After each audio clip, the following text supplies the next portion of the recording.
Hello everyone, and welcome back to Easy English Stories. Today, we have an exciting topic: how technology is changing the way we travel, shop, and keep information safe.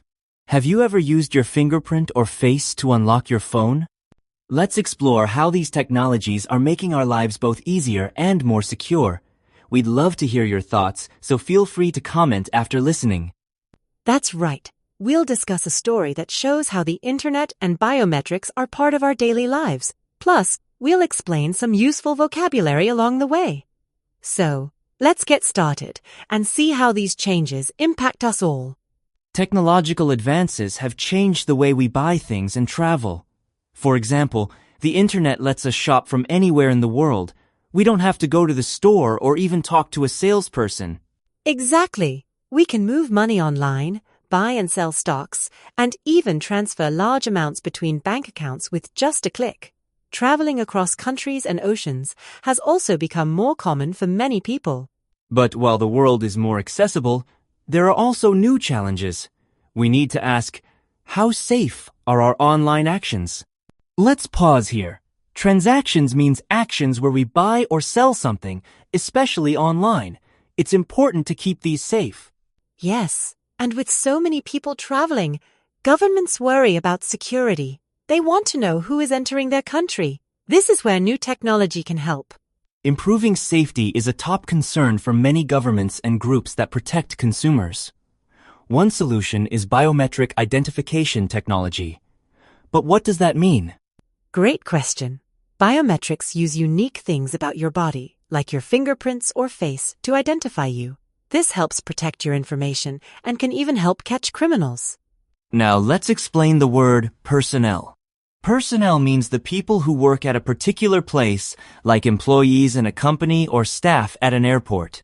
So, for example, only special personnel might have access to certain secure areas, and they could use biometrics to prove who they are. Since the late 1800s, police have used photos and fingerprints to identify people. But now, technology is much more advanced. We have fingerprint scanners and even programs that scan your face, palm, or iris. Let's pause to explain iris. The iris is the colorful part of your eye around the black center, which is called the pupil.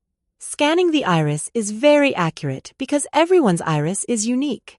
These physical features like fingerprints and irises are called physiological biometrics. They use our body's shape and features to recognize us. Using biometrics, it's much harder for someone to pretend to be you. Unlike a password, you can't easily steal someone's fingerprint or iris pattern. But did you know that our behavior can also help identify us? For example, the way we speak or type on a keyboard is special to each person. That's right. One classic example is a person's signature. Let's stop and explain. A signature is the way you write your name by hand. People use signatures to prove who they are. However, sometimes people try to copy signatures. The verb scrutinize means to look at something very closely. Often, we don't scrutinize a signature until there is a problem. Still, we notice the small differences or subtleties in the way people speak. A subtlety is a tiny detail that isn't obvious but is important. For example, your accent or the way your voice changes, known as intonation, can help identify you. Let's explain intonation. Intonation is the rise and fall in your voice as you speak. For example, your voice goes up when you ask a question. It's very hard for someone to mimic another person's voice well. Mimic means to imitate or copy how someone does something, like speaking or typing. Now, let's talk about verification. Verification is checking to make sure something is true. For example, when you cross a border, your passport is used for verification. But passports can be stolen or faked. That's why using biometrics for verification is becoming more popular, because it's much harder to fool these systems. Let's look at real-life examples. India now uses fingerprint and iris scans, along with photos, to identify people for official purposes. The US also uses face recognition in busy airports to check travelers. These systems are designed to make sure that only the correct person can access certain places or information. It's like having a super strong password that you can't forget or lose. But as we use more biometrics, it's important to think about privacy and safety. What if someone uses this technology for the wrong reasons? That's an important question. We need to balance security with personal freedom. Policymakers must make sure that technology protects people without taking away their rights. Let's connect this to our daily lives. Many of us use fingerprint or face scans to unlock our phones or enter buildings. This makes things faster and often safer.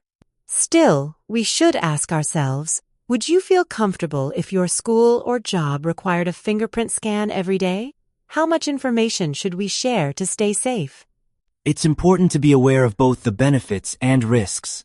Technology can help us, but we should always protect our privacy and think about how our data is used. That's a great point. Being careful, asking questions, and understanding technology helps us make smart choices in today's world.